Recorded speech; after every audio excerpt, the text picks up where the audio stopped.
நண்பர்களே, நீங்கள் பார்த்து கொண்டு இருப்பது உங்கள் கௌசிக ரிவ்யூ. சரி, வாங்க வீடியோக்குள்ள போய் என்னென்ன நடக்க போகுது அப்படின்ற இன்ட்ரெஸ்டிங்கான விஷயத்தை தான் நீங்கள் இந்த வீடியோவில் பார்த்து தெரிஞ்சுக்க போறீங்க. அதுக்கு முன்னாடி உங்களுக்கு இன்னொரு இன்ட்ரெஸ்டிங்கான விஷயத்தை பற்றி தாங்க சொல்ல போகிறேன். அது என்னடா அப்படின்னு சொல்லிட்டு பார்த்தீங்கன்னா, நம்ம விஜய் இருக்கால, அவர் வந்து இனிமேல் கண்ணு முன்னாடியே வராத, நீ என் வாழ்க்கையிலே தேவையில்லை அப்படின்னு சொல்லிட்டு நம்ம மல்லியை அடித்து துரத்துற காட்சி வேற மாதிரி இருக்கும். ஒரு பக்கம் மல்லி இருந்துன்னு ஒரு பக்கம் உங்களை விட்டு போக மாட்டேன், எப்போவுமே உங்கள் கூட தான் இருப்பேன், என் பொண்ணவே என்கிட்ட இருந்து போக வச்சிட்டேன், இதுக்கு மேலே நீ என் கூட இருந்து எதுக்கு என் கூட இருக்கணும், என் பொண்ணுக்காக மட்டும்தான் உங்க கூட நான் இவ்வளோ நாள் வாழ்ந்துன்னு இருந்தேன், இல்லைனா உன்னை நான் அப்போவே விரட்டி அடிச்சுட்டு இருப்பேன், உனக்கு எனக்கு எந்த சம்மந்தம் இல்லை, ஒழுங்கு மரியாதையாக போயிரு அப்படின்னு சொல்லிட்டு மூஞ்சி அடிச்ச மாதிரி ஒரு பக்கம் விஜய் பேச ஆரம்பிச்சார். என்ன விஜய், உங்கள் பொண்ணுக்காக தானே இப்போ குழந்தைய கொடுத்து வச்சிருக்கீங்களா, அதெல்லாம் என்ன அர்த்தம் சொல்லுங்க பார்க்கலாம் அப்படின்னு சொல்லிட்டு நம்ம மூஞ்சி அடிச்ச மாதிரி கேட்கலாம்.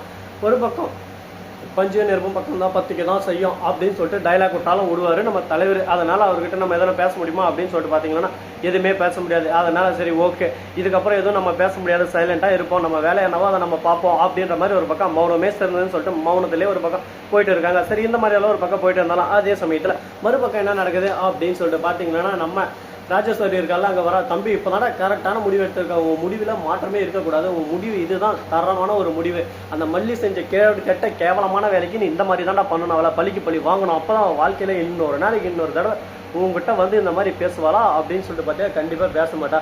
இந்த மாதிரி ஒரு ஆளை நீ எதுக்கு கல்யாணம் பண்ணணும் சொல்லு பார்க்கலாம். நான் சொல்கிறேன்டா உனக்கு, நீ அவன் மட்டும் உன் வாழ்க்கையில் வராமல் இருந்தால் இந்நேரம் வெண்பா கூட இருந்திருப்படா, சந்தோஷமாக இருந்திருப்படா, அதெல்லாம் உனக்கு தெரியாமல் ஒரு பக்கம் அவளை கல்யாணம் பண்ணி உன் வாழ்க்கையே நாசனம் ஆயிடுச்சாடா தம்பி அப்படின்னு சொல்லிட்டு கதறி அள வைக்கிறாங்க நம்ம விஜய்.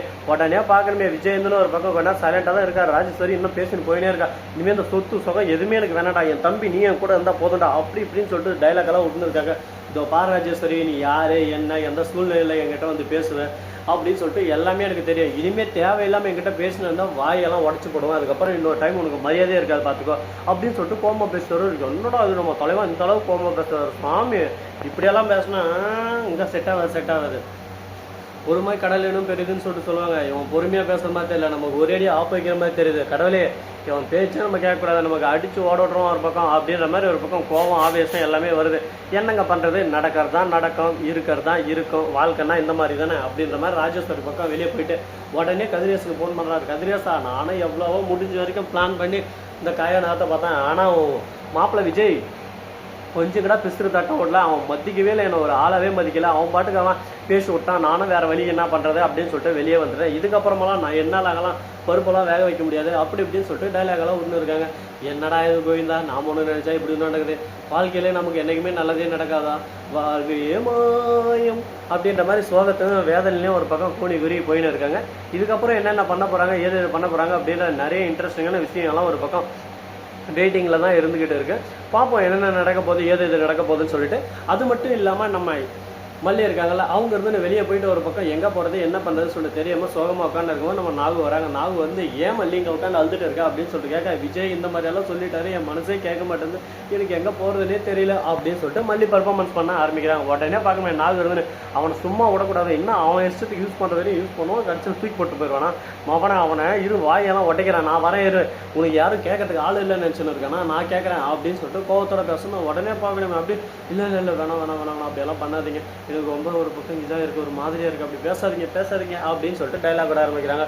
இந்த டைலாக் விட்டு தான் நீ லாஸ்ட் எந்த நாளுமே இருக்கிற, அதை ஃபஸ்ட்டு நல்லா புரிஞ்சுக்கோ, ஃபஸ்ட்டு ஒரு விஷயம் தெரிஞ்சுக்கோ, யாராக இருந்தாலும் என்ன இருந்தாலும் கோவம் வந்தால் அடக்க முடியாது, அதுபோல் தான் இந்த இடத்துல நம்ம கோவத்தை அடிக்கடிக்கு தான் இந்த நிலைமையை வந்து உட்காந்துருக்கோம், அவனை பழி நம்ம வாங்கியே தரணும் அப்படின்னு சொல்லிட்டு நான் சொல்லியிருக்காங்க.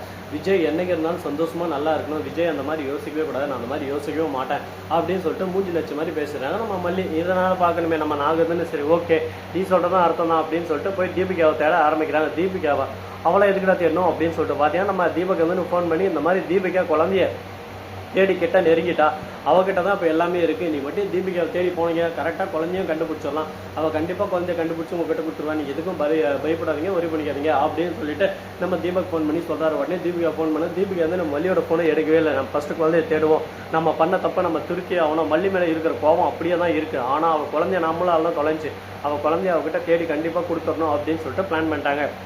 இந்த பிளான் படி நம்ம தீபிகா நினச்சபடி குழந்தை கிடைக்குமா கிடைக்காதா அப்படின்னு சொல்லிட்டு பார்த்தீங்கன்னா செக் போஸ்ட் எல்லாமே ஒரு பக்கம் க்ளோஸில் இருக்குது, யாரானா வரட்டுமே எல்லா வண்டியும் செக் பண்ணி தான் அனுப்ப போகிறோம் அப்படின்னு சொல்லிட்டு முடிவு எடுத்துட்டாங்க. வேனை ஈனு கேனை எதனா இருக்கும், வேனை தான் பெரிய ஜீப்பில் மாற்றிட்டாங்களே அப்படின்னு சொல்லிட்டு பார்த்தீங்கன்னா ஆமாங்க மாற்றிட்டாங்க, என்ன பண்ண முடியும், வேணா மட்டும் தான் செக் பண்ணணும்னு சொல்லிட்டு ரூல்ஸ் போட்டாங்கல்ல, அதனால் எல்லாத்தையுமே செக் பண்ணணும்னு சொல்லிட்டு காமனாக நம்ம தீபிகா சொல்லிட்டாங்க. ஏன்னா ரவுடிகளோட ஸ்மார்ட் மூவ் ஒன்று நம்ம தீபிகாவுக்கு நல்லாவே தெரியும். அவங்க இந்த மாதிரி பண்ணுவாங்க, இப்படி பண்ணுவாங்க, இந்த வழியில் போவாங்க அப்படின்றது எல்லாமே நல்லாவே தெரியும். அதனால் பிளான் பண்ணி காயை நோக்கணும். கொஞ்சம் பிசுறு தட்டினாலும் லாஸ்ட்டில் நம்மளோட நிலைமை ஸ்ரீனிவாசா கோவிந்தா அப்படின்ற மாதிரி ஒரு பக்கம் நாமம் போட்டு போயிடும். அதனால் எந்த ஒரு வேலை செஞ்சாலும் உஷாராக தீர்மானித்து கேர்ஃபுல்லாக செய்யணும் அப்படின்னு சொல்லிட்டு சொல்லியிருக்காங்க. இதனால் என்னென்ன பண்ண போகிறாங்க, ஏது இது பண்ண போகிறாங்க, அடுத்து என்னவா இருக்க போகுது இவங்களோட அப்படின்ற பல சந்தேகங்கள் ஒரு பக்கம் மனசுக்குள்ள ஓடிக்கிட்டு தான் இருக்குது. அந்த சந்தேகங்களுக்கான விடை கிடைக்குமா கிடைக்காதா, என்ன நடக்க போகுது ஏது நடக்க போகுது அப்படின்ற விஷயத்தை பொறுத்து வந்து பார்த்தா தெரிய போகுது. இது மட்டும் இல்லாமல் நம்ம விஜய் இருக்கார்ல, அவர் வந்து தீபிகாவுக்கு ஃபோன் பண்ணி குழந்தை கிடைச்சா அப்படின்னு சொல்லிட்டு கேட்குறாங்க. கொஞ்ச நேரம் இருங்க விஜய், நான் கிட்ட தான் நெருங்கிட்டு இருக்கேன், அடிக்கடி ஃபோன் பண்ணாதீங்க, நானே உங்களுக்கு ஃபோன் பண்ணுறேன் அப்படின்னு சொல்லிட்டு சொல்கிறாங்க. சரி ஓகே, ஒரு பதட்டம் ஒரு பயம், என் குழந்தை போயிடுச்சுல்ல அதனால தான் ஃபோன் பண்ணேன், நான் மன்னிச்சிரு அப்படின்னு சொல்லிட்டு விஜய் ஃபோனை வச்சிடறாரு. என்னங்க பண்ணுறது, அவரோட பொண்ணு அவர் காலை உடச்சுன்னு படுத்துன்னு இருக்காரு. இந்த சமயத்தில் அவர் பொண்ணு இல்லைன்னா அவருக்கு ஏக்கம் எப்படி இருக்கும், சோகம் இருக்க தான் செய்யும். என்ன பண்ணுறது, வாழ்க்கைனா இந்த மாதிரி கஷ்டங்கள் நஷ்டங்கள் துக்கங்கள் துயரங்கள் எல்லாமே வரும். எல்லாத்தையும் ஏற்றுக்கிட்டு தான் போயணும், வேறு வழி இல்லை. பார்த்துப்போம். இந்த வீடியோ உங்களுக்கு பிடிச்சிருந்தால் லைக் பண்ணுங்கள், கமெண்ட் பண்ணுங்கள், ஷேர் பண்ணுங்கள், டிங் பெல்லை தட்டி விட்டு போங்க. அப்போ தான் நாம் போகிற அடுத்தடுத்த வீடியோ உங்களுக்கு உடனுக்குடன் நோட்டிஃபிகேஷனில் வந்து கொண்டே இருக்கும். மிக்க நன்றி. தேங்க்ஸ் ஃபார் வாட்சிங்.